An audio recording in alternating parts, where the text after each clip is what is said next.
Kalau kita yakin bahwa kita sudah diselamatkan karena Kristus mengampuni dosa kita, apa buktinya? Saudara, itulah yang setiap hari Rabu saya masuk ke pokok doa. Pada teman-teman selalu doakan.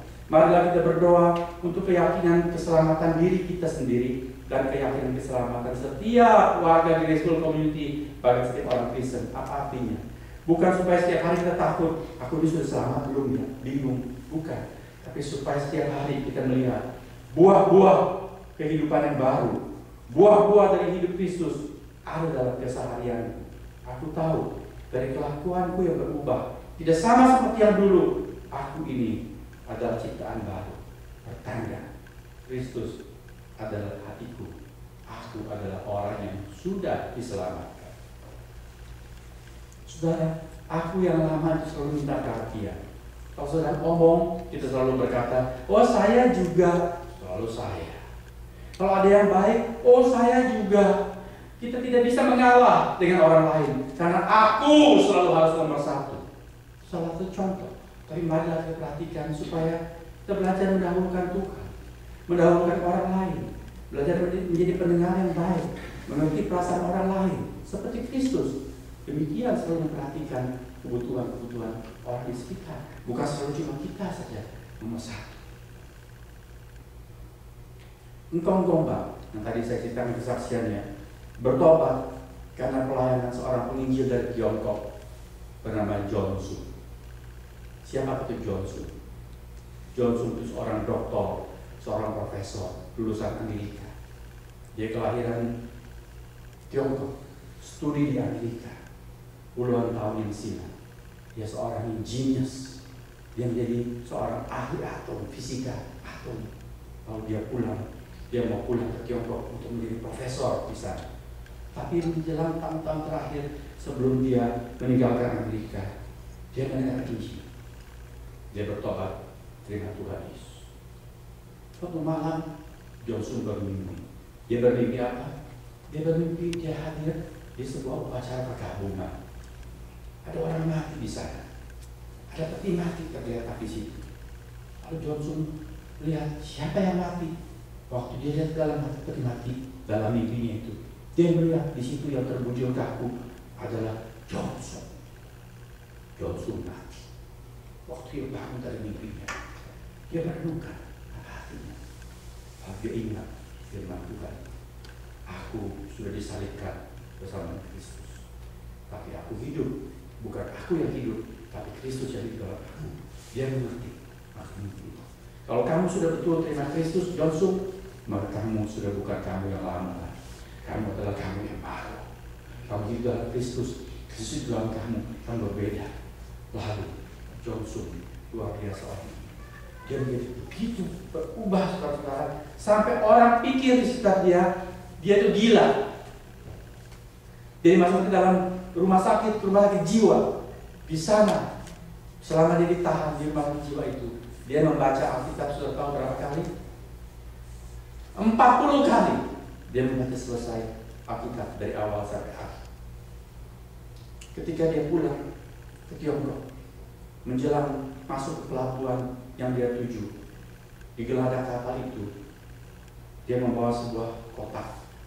Di dalamnya berisi ijazah-ijazahnya dan satu kunci emas yang diberikan kepadanya ketika dia lulus magna cum laude di universitasnya. Lalu dia memegang kunci emas. Dia berkata, Johnson sudah mati untuk dunia. Sekarang dia hidup bukan untuk urusan seperti ini. Lalu dia buang kunci emas itu ke laut. Dia tinggalkan semua. Sejak hari itu, Johnson menjadi pengkhotbah. Kemana dia pergi, dia membawa api kebangun rohani.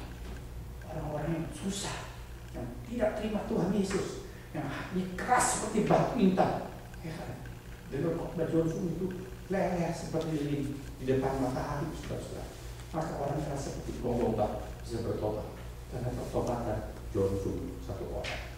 Dia dijuluki obor Allah di Asia. Dari Tiongkok dia pergi keliling kota-kota di Asia ini sampai Indonesia. Kalau ada orang-orang tua masih hidup di Indonesia, jadi Kristen, banyak yang dulu bertobat karena pelayanan Johnson. Itu adalah contoh-contoh jelas mengenai orang-orang yang hidupnya tidak lagi sama seperti yang dulu, karena mereka mati dalam Kristus dan juga Kristus hidup di dalam dia dan dia hidup di dalam Kristus. Saudara, hari ini kita akan ikut perjamuan kudus. Sudah berapa kali banyak kita ikut perjamuan kudus.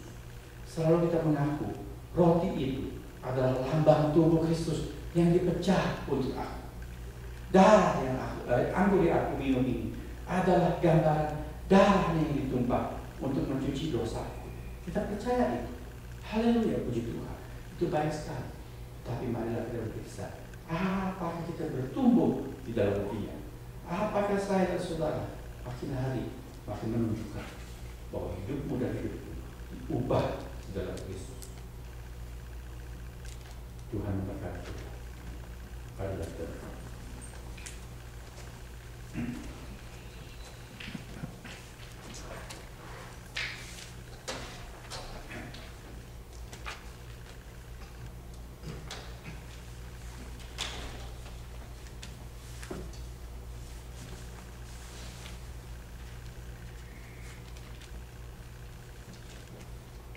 Tuhan Yesus, Engkau mati di kayu salib untuk mengampuni dosa kami, supaya kami tidak lagi di bawah kutuk.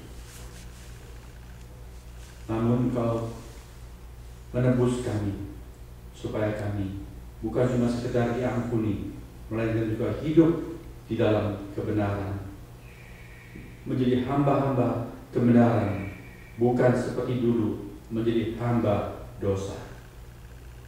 Ya Tuhan, kami mengucap terima kasih atas firman Tuhan dan kesaksian hamba-Hamba-Mu yang hidupnya menunjukkan buah-buah pertobatan yang jelas. Kami mengaku bahwa sudah banyak waktu kami buang-buang percuma, kami lewati sia-sia karena kami tidak bertumbuh di dalam Tuhan. Karena kami entah karena tidak mengerti atau karena kedegilan kebandelan kami, meskipun kami sudah diajar, tapi kami mempertahankan keakuan kami, membiarkan yang menjadi raja, merajalela dalam hidup kami. Selalu hanya aku kami yang kami pertahankan. Aku kami yang harus dituruti keinginannya. Aku kami yang hanya mau mencari yang gampang-gampang, yang enak-enak, yang mau hidup dalam zona nyaman. Aku kami yang gila hormat, yang makan puji, yang mencari kemuliaan untuk diri sendiri, bukan kemuliaan Tuhan. Kasihani, ampuni kami. Tolonglah kami mendisiplin diri kami, dan kami percaya kepada Tuhan. Kami percaya bahwa kami sudah diselamatkan, maka kami perlu mengikut Tuhan, memikul salib, belajar hidup menghasilkan buah-buah pertobatan dengan sukacita, bukan karena takut, melainkan karena cinta kepada Tuhan yang sudah mencintai kami. Terima kasih atas perjamuan kudus. Berikut ini yang hendak kami langsungkan dan rayakan kembali. Kiranya Tuhan, melalui perjamuan kudus ini, kami disegarkan, diingatkan bahwa kami adalah orang-orang yang Engkau kasihi. Untuk kamilah Engkau mati, supaya kami mengerti, karena Tuhan sudah mati buat kami, adalah wajar bila kami belajar hidup untuk Tuhan. Terima kasih. Dalam nama Tuhan Yesus kami sudah berdoa.